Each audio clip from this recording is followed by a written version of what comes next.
Welcome to the podcast Change Leaders, sponsored by the Jack, Joseph, and Morton Mandel School of Applied Social Sciences. Our guest this week is Dorothy Fowler. After completing coursework at Illinois Wesleyan University and obtaining a bachelor's degree from the University of Illinois, Dorothy Fowler earned a master's degree in social administration from the Jack, Joseph, and Morton Mandel School of Applied Social Sciences. She began her career as a child welfare worker for the Klamath County Public Welfare Commission, followed by a social service consultant for the Ohio State Department of Public Welfare and a research assistant at MSAS. Throughout her career, she has been active as an international trainer for social workers and other professionals, as the executive director of the Cleveland International Program, as the chief executive officer and secretary general for the Council of International Programs USA, and the president of Fowler International Training. Passionate about bettering the lives of others and fighting prejudice, Dorothy Fowler has been involved in an extensive network of boards and committees aimed towards promoting social justice. In 2021, she created the Listening Project on Anti-Racism. She has been recognized as an honorary lifetime member of the Cleveland Rotary and the Fulbright Association and was named Social Worker of the Year for her work on the Cleveland unit of the International Federation of Social Workers. Dorothy, welcome. And I like to start with a fun question. So we're standing in the lobby of a building that has 30 stories, and you're about to enter the elevator. You have 30 seconds to tell us, who is Dorothy? Oh, that's a big question in a short time.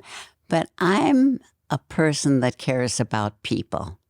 I love to see people grow, bring their talents to the fore, how they're making contributions, and how I can be helpful to them.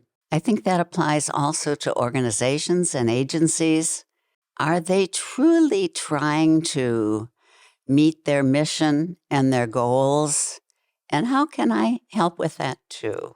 Wow, that sounds like the true heart and head of a social worker who is really committed to personal as well as professional empowerment.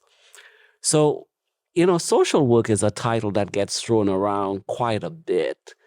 And we have a lot of lay individuals or folks who are not trained social workers using that title. What do you think are some common misconceptions about social work and the career paths for social work? I think there are many misconceptions about social worker in a very simplistic, narrow, and biased way. Social work feeds and works in a huge number of careers. Medicine, education, schools, the military. I think you find social workers in so very many fields, including mine in international work. And I guess we can do a better job of making clear about the breadth of social work and actually its deep importance to society, especially today. Well, Dorothy, you've been recognized by the Mandel School as one of our highly decorated and distinguished alumnus. Tell us a little bit about your career path. What were some of the different roles you occupied across the social work profession and elsewhere? I started in social work in my first career. Before I had training in the state of Oregon, I worked in child welfare. That's very popular for social workers. I think most people are familiar with social workers and child welfare. It's a wonderful place to start. You learn so much every day that you never forget. So that was a good career start. My caseload was mostly with the indigenous people in that area. I worked with the Modocs, the Paiutes, and the Klamath Indians. And it was a big challenge because I was young, and my predecessor was older and revered. But I loved that work. I learned from it every day and found that my natural inclinations to want to help people did pay off in even my very initial work. after that, I stayed in the child welfare field and moved to Indiana, where I covered a territory of several agencies and worked with the supervisors there in their programs.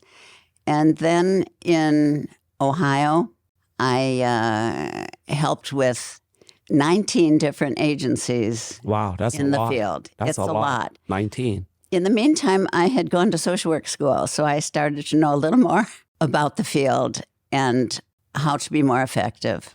And the path that the Mandel School brought me to, they paid for my education. And I did want to pay back. And I did that by committing more than the 3 years required, but 5 years. And again, it was a huge learning experience. I worked with the financial end also in interpreting the complex laws of Ohio. But my original interest in helping people was evident in that work too. So after working in child welfare, how did you end up with a focus on international affairs? I applied for a job as director of the Cleveland International Program.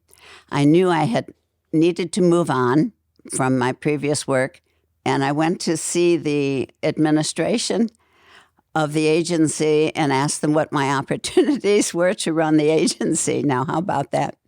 Because I was trained in management as well as casework at Mandel School. And this was a very political environment, and there was no opportunities for upward mobility in that regard. So I applied for this job with the Cleveland International Program, which was started in 1956, and it brought folks here from all over the world for training experiences in our agencies, and we had them live in host families and orient them for, in the early days, about a full month. And this program spread to many, many countries and has a wonderful alumni group too, which we have had programs here at CASE to honor. But the skills that I learned at the Mandel School, both in management training and in social work, were so important to my career. I really think I could not have done this work without that kind of skill training. It was a kind of learning that expanded how you deal with groups. I loved group work. I've used it all my life for skill development. The management training was the first time you had a program at the Mandel School in management directly for social work. And that broadened my horizons. And the school was so flexible. They allowed me to drop my social work curriculum because I'd had so much previous experience and concentrate on the management side of things. So I honor the flexibility of the school as well as their support of me as a person.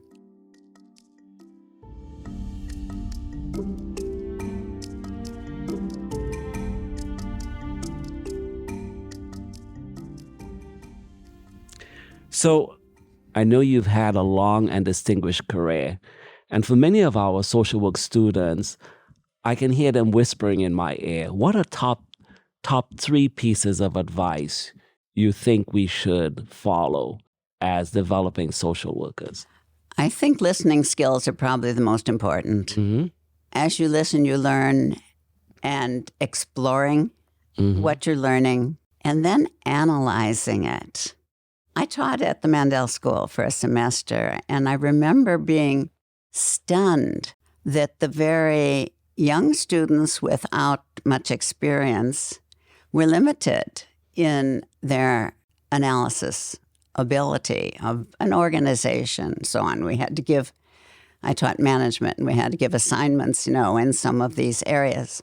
So we went to the professors, all the adjunct we did, and learned that they were all having the same problems that Yes. So the school modified their whole program about how they dealt with the analysis skills of the students.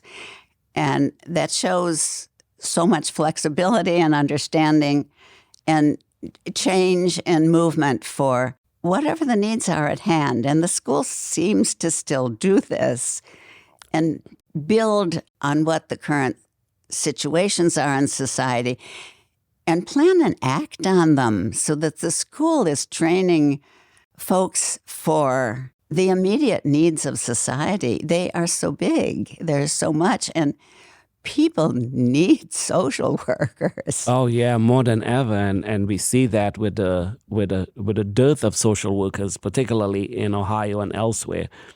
So those are really critical skills. Learn how to listen, be intellectually curious, and be analytical. And I love what you said, that social work curricula should be alive. It should breathe. It should pivot based on the needs, not only of students, but society. Really great, important words of wisdom. Now, you've moved into areas that have been sort of non-traditional for many social workers, moved into management, moved into international social work. Can you recall some of the challenges you experienced in your early career and how you overcame them? When I became the director of the Cleveland International Program, there were few books available about how you run a program that brings people from many cultures together and you're working with them together. So I really learned a lot from the people that came into the program in the early days. And again, the listening skills and analyzing what was going on. These were not students. These were folks that were in their late 20s and 30s, maybe even 40s, and changing careers or their situation at home. And by the way, many of them went into international work themselves after their experience here. They were here for a period of time and then went home, either for 4 months or for a full year. Programs today, because of changes in our country's policies, have become much shorter. Mm-hmm. And I really feel that the programs that have the longer stays abroad are much, much more productive for learning about the country and so on. I used to ask the folks after they'd been here a year if they instead had gone home at 4 months instead, which was an option, if they knew enough about the country. To a person, they said, absolutely not. A really short stay is kind of a look-see, and it doesn't have the strength of learning that the longer stay holds. So I'm hoping our whole country shifts to these kinds of programs being longer rather than the short stay. Yeah, the real importance of an immersion experience versus just a quick Yes. handshake and hello. Yes. Now, this is another fun question that I enjoy asking. If you could invite 3 guests to a dinner table, and these are folks who can be either currently alive or have passed on, who would you invite to that dinner table and why? There are so many people I admire. Well, I'm sure, and a lot of people who admire you, Dorothy. I don't know. But I learned from my high school experience at Hyde Park High School in Chicago from Diane Nash. Quite a popular name. She was active with the Freedom Riders and many other organizations, and just last year received the President's Medal of Freedom. I think besides Diane, probably Seth Taft, the grandson of President Taft. He was a politician who ran for mayor in Cleveland and did not win. But his skills of knowing people, how to get things done. Wow, that's you, Dorothy, getting things done. I think maybe it's you too. And let's see, maybe Herbie Hancock. Wow, that's another popular name. Herbie, as you know, is a famous jazz musician, and he too is in my high school class. Those experiences with an integrated high school were absolutely formative in my life. And, this is a long time ago. I graduated in 1956. And when we left our bubble and went into college and realized that the world was not like Hyde Park, it was astounding. And all of us, Herbie included, it changed our lives dramatically. I'm sure it contributed to my ability to work cross-culturally and use my skills in a much broader way, even to this day in my retirement, in working on anti-racism curricula, some of which I designed. But my social work career allowed all of that to come to the fore and give me the skills to make use of what I knew and felt.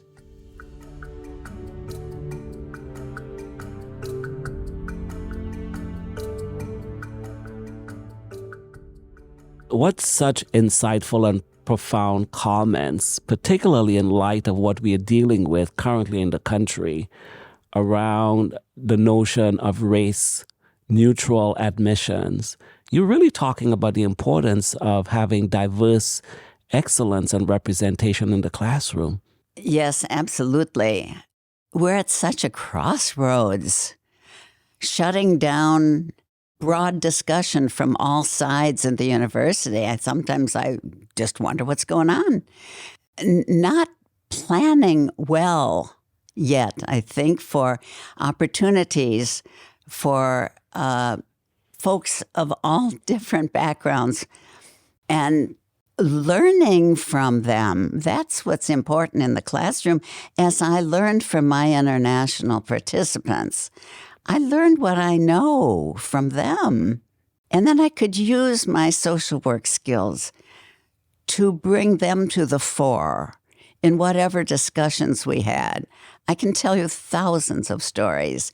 We don't have time for that, but it brings a depth to one's life. Yes. This is important in the classroom. This is important in life. This is important with what we do with our lives. Wow. This is what makes America, America. Right. Wow. So this is my last fun question. And I wish we had more time to continue this conversation. But looking over your life and the many diverse experiences you've had, tell us two things you know for sure. I know that people are people all over the world. Really, basically, everybody has the same needs and wishes for their family, for being able to survive. And we have such a long way to go. I think social work is very much needed in today's world. The violence in society that you know more about than most. We can look at the statistics of what happens when we support people. We know those statistics. It's fundamental to improving people's lives. Whatever tax credit you're talking about today, or whatever opportunity that's provided with financial help for higher education, all of those actions, because they're political actions mostly, build our society to strengthen it more than what we have today in a way that we all benefit, not one group or another group, but everybody. And that's what matters. Wow. Wow. Wow. So profound. When we give folks an opportunity, that opportunity benefits us all. It's certainly true. Wow. Well, this is a wonderful note to end on. And again, I feel so inspired by your comments. And again, the fact that as social workers, we see the possibilities and the potential in other human beings. Thank you so much for joining us today. Thank you for having me.